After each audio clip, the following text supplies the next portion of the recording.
Yo, yo, yo, what's happening, people? Okay, so let's talk about She-Hulk while it's still somewhat kind of fresh in my head. So, yeah, just watch She-Hulk. Well, just watched the final episode of She-Hulk yesterday. I'm watching all the episodes in the weeks prior up until now, and I've had some thoughts throughout my watching experience that now that it's all over, I'd like to share with you guys. It's not quite a review, it's just me sitting here rambling for however long this video is about a TV show that I recently watched over the past 8 weeks or whatever. 8 weeks? Yeah, 8 weeks. Was that 8 episodes? Each episode, 1 week each. You know what I mean. Anyway, let's talk about She-Hulk. So yeah, I'm probably gonna get into some spoilers. By the way, I'll try and avoid the major spoilers, but I'm probably gonna get into some spoilers, probably some major ones as well. So you've been warned. Anyway, so I would say overall I enjoyed it, and it was a pretty decent show. It, in my opinion, wasn't the amazing show that some people seem to say it is, but hey, everyone each their own. But I thought it was okay. I thought in the end, by the time it got to the end, it did more right than wrong in my opinion. It certainly started off kind of meh.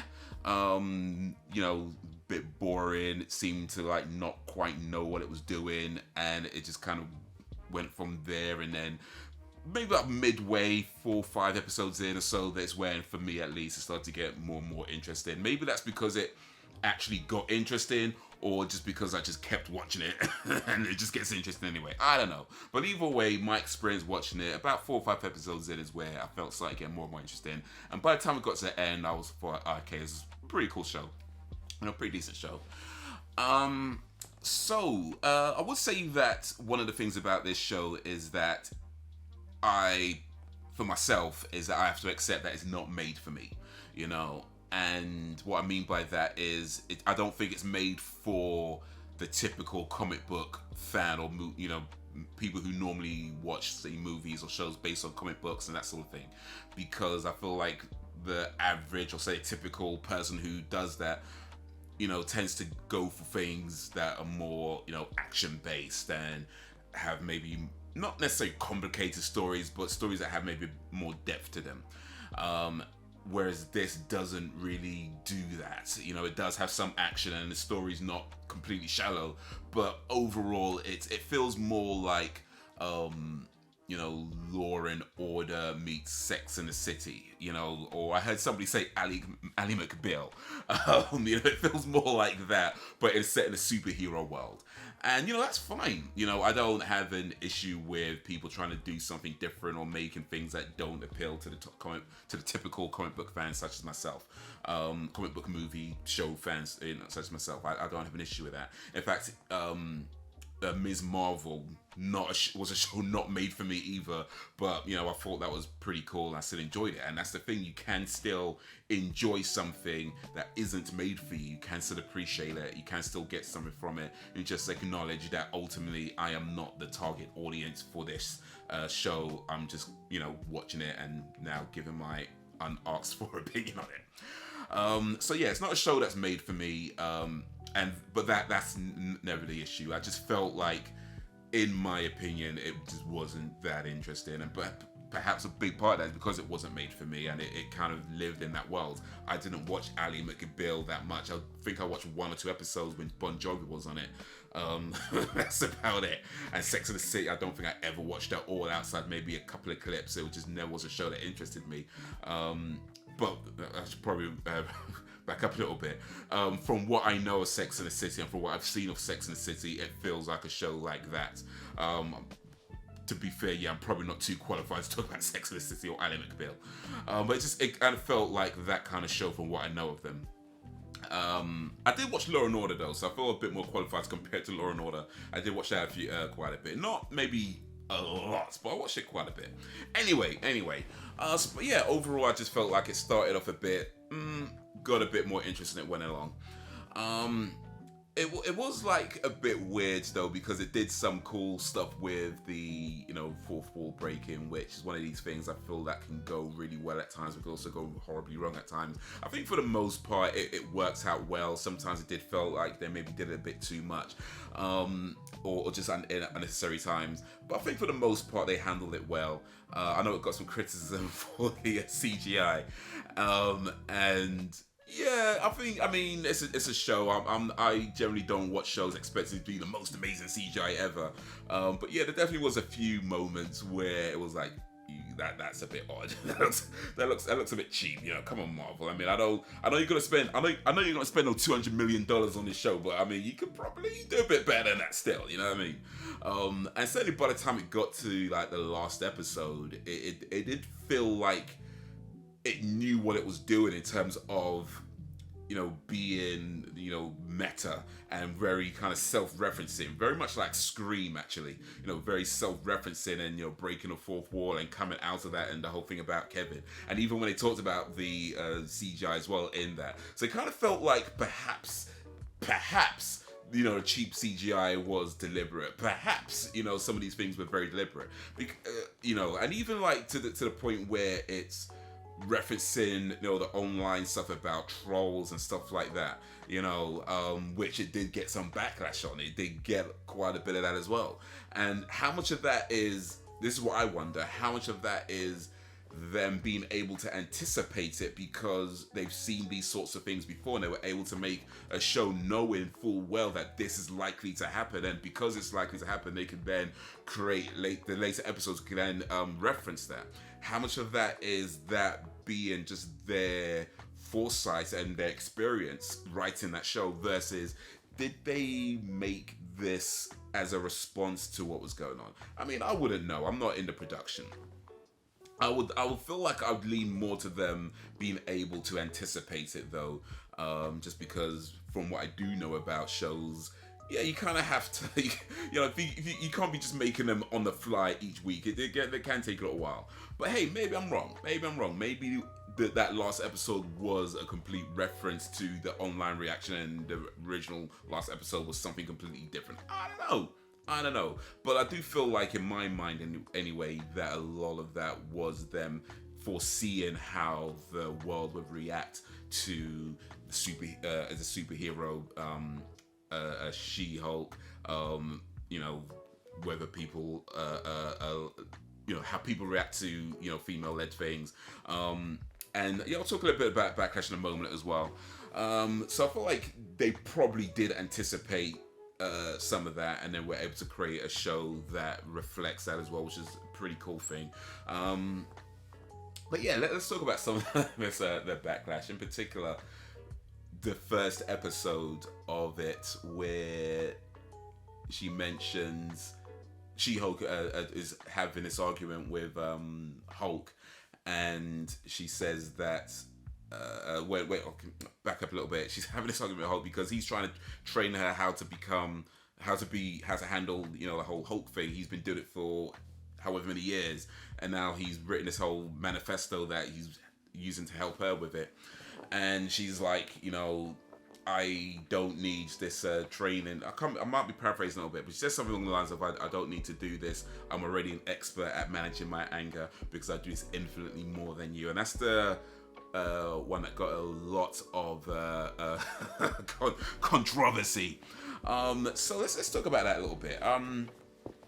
So I think a lot of people who watched the show kind of felt that was not so much supposed to be a dig at Bruce Banner, at Hulk and what he's been through, and was supposed to be more of a reference to her experiences as a woman, and being harassed and some of the things she's been through and that sort of thing. And because she's been through that, it's like a way of she's been able to learn how to control her anger in all these situations. And I think it was supposed to reference in that. And I would agree with that, because I do feel like watching the show, it seems that's what they were going for.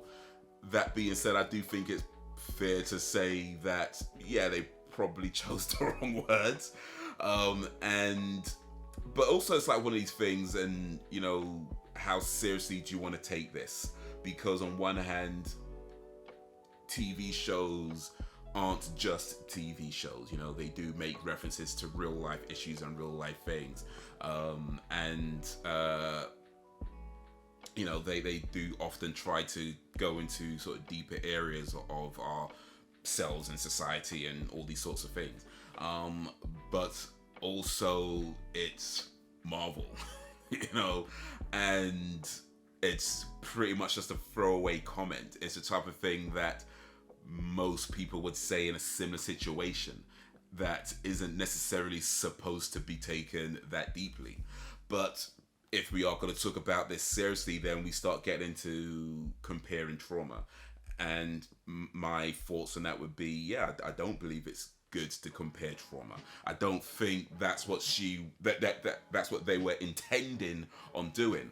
But if ultimately the words used were "I do this more than you," and that by itself is a comparison.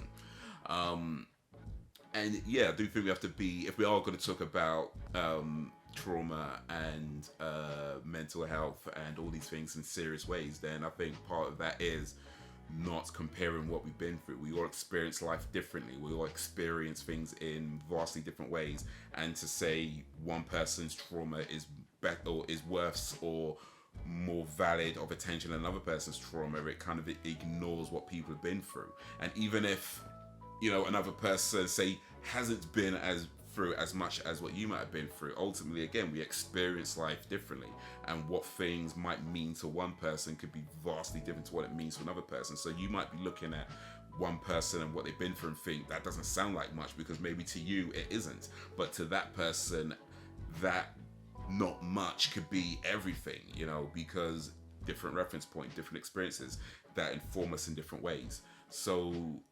I do think it's fair to say that as a statement of comparative trauma, definitely a clunky way of delivering that particular dialogue. That being said, I also think it's fair to say that it's probably not what was intended. As we speak in normal ways, we generally do say things like that. And perhaps that's part of the issue, that when we speak, we do say things like that. And perhaps that's, art's imitating life. Perhaps we need to look more inwards and be like, well, perhaps if we didn't speak in such comparative ways, TV shows would reflect that more. I don't know what the answer is. I don't know what the answer is. All I know is that, I don't think it's good to compare trauma. But also we acknowledge that we also need to acknowledge that not everybody uses the right words at the right time, and maybe this just isn't that deep. Maybe this one isn't just that deep, or maybe it is. I don't know. I guess we have to see what Marvel does next and decide if they're really trying to delegitimize male traumatic experiences, and if Marvel really do hate men and they just want to do shows with women and they don't care about men. Maybe we'll have to wait and see. All I know is that I enjoyed this show overall, although it did start off a bit off for me. But like I said before, it's not a show that's made for me. I don't believe this is a show that's made for the average, typical comic book fan. It's a very different type of show, and that's fine. I think it's good that they are trying something different, because if you just do the same things over and over again, that gets very stale. And sometimes you do something different, it works. Sometimes you do something different and it doesn't work. Sometimes it's some combination of the two. But I do think it's good that they are at least trying something different. And you can kind of see where this goes from here. Do we get more types of shows? I do kind of hope that we do get more shows or more movies that try different things, because let's be honest, Marvel movies in that first 3 or 4 phases or whatever it was leading up until Endgame, a lot of them, let's keep it real, a lot of them were very formulaic. A lot of them were doing very similar things. A lot of them were kind of same old. Don't get me wrong, there's definitely a few different ones in there and definitely a few masterpieces in there, and I enjoyed watching a lot of those movies. But let's keep it real, a lot of them were generic, so I think it is good that they are trying something different, and I think that in and of itself is something that should be acknowledged and applauded. That being said, of course, doesn't mean you have to just accept any old crap, but just acknowledge that they are trying something different, and that's a cool thing, as they explore different genres and different things to try, because the world of comic books itself is so vast, and it isn't just one thing that could only be done. There's loads of different types of comic books and loads of different types of stories in the comic book world, so it only makes sense that the movies and TV shows reflect that as best as they can, by trying different types of shows, different genres, different mixes and different approaches. And yeah, they're gonna mess up at times, and other times they're gonna get it spot on. And She-Hulk, in my opinion, yeah, I liked it more than I didn't like it. So for me, it was okay. But yeah, they definitely had a few moments of clunky dialogue or a few missteps. But overall, yeah, I think it was a good show. Decent show. Maybe not good. Maybe good is a bit more of a stretch. It was a decent show. It was a decent show. It would be cool to see a She-Hulk movie, though. I know they kind of joked about whether that would happen or not, and it kind of leaned towards a no. But I do think it would be cool to see a She-Hulk movie. And yeah, see how that turns out. But yeah, might want to get different writers if you're gonna do a She-Hulk. Just saying, you might want to get different writers. But anyway, that's some thoughts on She-Hulk. Marvel, was it She-Hulk Attourney at Law? If you watched it, let me know what you think. Drop any suggestions, recommendations in the comments, send them through and I'll see what I can do. Like, share, subscribe, because we're doing this 10 you get me, fam. Got more videos on the screen. Check out my other channels as well, be much appreciated. But that's gonna be it for the minute, so guys, until whenever, if ever. Peace.